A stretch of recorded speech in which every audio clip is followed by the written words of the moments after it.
Cinema అయితే బాగుందన్న.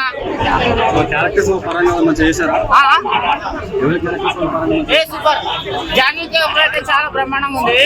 అయితే ఆల్రెడీ రామ్ చరణ్ పెళ్లి అయింది కాబట్టి నేను చేసుకున్నాను. రామ్ చరణ్ ఆల్రెడీ పెళ్లి అయింది కదా, నేను చేసుకున్నానని చెప్పేసి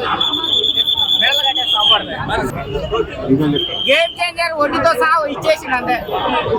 నిజంగా బుచ్చిబాబు బొత్తు మిగతామని వచ్చినా కానీ సినిమా బాగుంది. బాగలేకపోతే మొత్తం మీకేస్తుంటాయి కానీ చాలా బాగుంది. I love you Buchibabu, I love you Janaki. Cinema చూసిన 9 o'clock నిన్న నైట్ సినిమా చూసిన. సినిమా అయితే చాలా బాగుంది. ఎందుకంటే ఒక ఎమోషనల్ బ్యాక్గ్రౌండ్ సినిమా. ఇంకోటి ఏంటంటే ఇలాంటి సినిమా ఒప్పుకోవడము రామ్ చరణ్ అంటే చాలా గ్రేటు. ఎందుకంటే ఒక సినిమాని చంపేయకండి మీరు. తల్లి గర్భంలో నుంచి వచ్చిన బిడ్డని మీరు అప్పుడే చంపేయకండి. సినిమాని నడవనియండి. ఎందుకు చంపేస్తున్నారు సినిమాని? దాని వెనకాల ఎంతోమంది పొట్టకుడి కోసం ఎంతోమంది ప్రజలు కానీ పని దొరకక తల్లాడుతున్నారు. దాని గురించి మాట్లాడారు. మీరు 1-2-3 గంటలు సినిమా చూసి బాగాలేదని చెప్తారు. నిర్మాతలు మళ్ళీ ముందుకెలా వస్తారు చెప్పండి? మీరు నిర్మాతలు ముందుకెలా వస్తారు?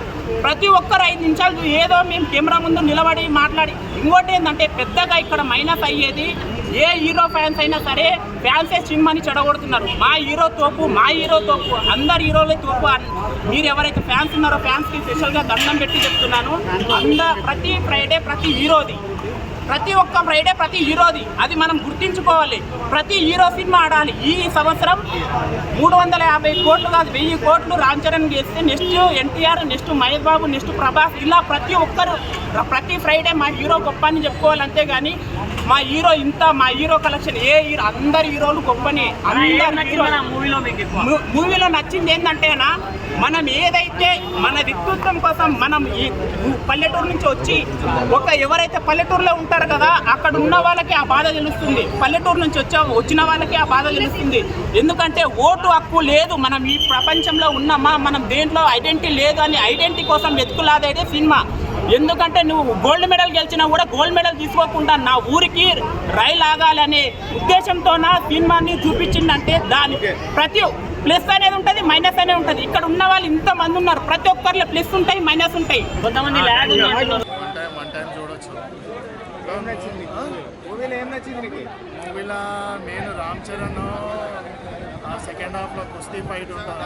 అది మామూలు చాలా బాగా చేసింది. అది కుస్తీ అనేది ఒక అంటే నేషనల్ నుంచి ఇంటర్నేషనల్ లెవెల్గా పోయి ఆ ఊరిని ఒక గుర్తింపుని తీసుకొచ్చాడు. మళ్ళీ ఒక ఊరికి ఒక రైల్వే స్టేషన్ రావడము ఓవరాల్ చాలా బాగున్నాను. ఐటమ్ సాంగ్ అయితే నెక్స్ట్ లెవెల్. శృతి హాసన్తో రామ్ చరణ్ ప్లస్ జాన్వీ కపూర్ వాళ్ళ యాక్టింగ్ చాలా బాగుంది మూవీలో. ప్లస్ ఏంటంటే సాంగ్స్ మాత్రం చాలా బాగుంది. ఆ చక్రీ సాంగ్ అయితే ఏఆర్ రెహమాన్ ఒక నెక్స్ట్ లెవెల్, చాలా బాగుంది ఆ సాంగ్ అయితే. ఈ సినిమా చూసి గర్వపడడం కాదన్నా, అసలు నేను నిజంగా చెప్తున్నా కదా, రామ్ చరణ్ గారికి వాళ్ళ ఫ్యామిలీ సపోర్ట్ అవసరం లేదు. ఆయన ఒంటి కాలు మీద నిలబడి పోరాడి బతికే దమ్ము ఆయనకుంది ఈ సినిమా ద్వారా. నేను చెప్తున్నా, ఎవరి సపోర్ట్ ఆయనకు అవసరం లేదు. ఆయన ఒంటి కాలు మీద నిలబడి బతికే దమ్ము ఆయనకుంది ఈ సినిమా ద్వారా. నిజంగా one of the best cinema. Buchibabu direction అన్న అసలు ఎక్సలెంట్ పర్ఫార్మెన్స్ అన్న. 1% కూడా డిసప్పాయింట్ లేదన్న. నైట్ ఎవరో నెగిటివ్ కామెంట్స్ చేసి కానీ వాళ్ళ ఎవరు నమ్మకండి. ఎవరైతే ఈ సినిమాని ఎవరు చూడాలంటే పిల్లలు అండ్ మెయిన్ యూత్ చూడాలి. అండ్ ఎవరైతే స్పోర్ట్స్ ఎక్కువ ఆడతారో స్పోర్ట్స్ ఆడే వాళ్ళకు మెయిన్ ఇన్స్పిరేషన్ ఈ సినిమా. ప్రతి ఒక్కరికి ఇంకోటి సాధించలేము మేము ఇంతే అని అనుకునే వాళ్ళకు కూడా ఏంటంటే సాధించగలుగుతాము, మళ్ళీ తిరిగి రాణించగలుగుతాము అనే వాళ్ళకు కూడా ఇన్స్పిరేషన్ ఈ సినిమా. నిజంగా చెప్తున్నా, one of the best cinema అన్న. నేను అందరూ ఏమంటారు అంటే అవుట్ ఆఫ్ 5కి నువ్వు రేటింగ్ ఎంత ఇస్తావని అడుగుతారు కదా, నేను అవుట్ ఆఫ్ 5కి 100 ఇస్తా అన్న రేటింగ్. అంత మంచి ఎక్సలెంట్ సినిమా ఇది.